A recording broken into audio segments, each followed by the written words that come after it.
তো এখন আমরা যে ফোর্সা যাইতেছি দেখছি এটার ভিতরে কি আছে, তো আমরা চলুন দেখি। আসেন দেখা জায়গাটা কি আছে। এর ভিতরে এমন ভয়ঙ্কর জায়গা যা বলার বাইরে, ঠিক আছে? এর ভিতরে ভাই কি ডর লাগতেছে, এটা ভিতরে দেখ যাই কি আছে এর ভিতরে।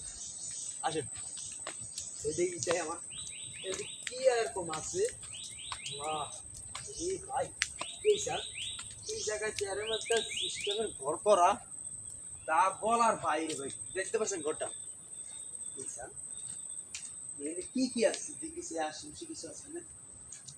যে সেই অবস্থা দেখেন, মানুষ এই জায়গায় দেখেন বাদাম তালাই খাইছে। দেখেন এই স্যানিটার এমন অবস্থা, মানে একজন ব্যক্তির যদি একা থুয়া যায় সে কত পরিমাণ ভয় পাইতে পারে, মানে তোচ্চা জায়গাইতেছে, মানে ভয় পাওয়ার তোচ্চা সে জায়গাতে আছে।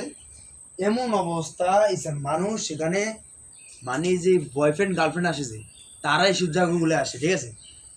এমন অবস্থা এই জায়গায় করে থুয়ে গেছে, মানে হিসাবের বাইরে। একটা মানুষের যদি আপনি আধা ঘন্টা যদি একটা জায়গা ফালে আন, সে অনেক মানে অনেক কষ্ট পরে তোচ্চা যায় গে, তো ইচ্ছা যায় না, সে তুচ্ছা যায়। এই যে রোডটাগুলো রোডগুলো যে করছে বেটারা, সরকার যে রোডগুলো করছে টাকা অপচয় করতেছে আমার করে। দেখেন কি অবস্থা এটার ভিতরে, দেখা যাক কোন পর্যন্ত আছে দেখেছি আমরা। তো রোড এই জায়গায় শেষ গাইস, রোড এই জায়গায়, এই জায়গায় রোড শেষ। এই গাছ মানে এমন অবস্থা করে থুয়ে দিছে বলার বাহিরে।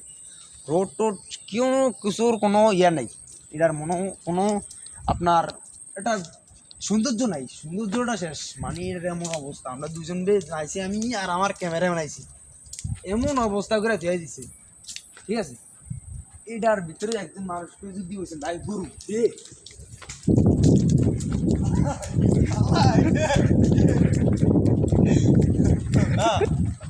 বন্ধ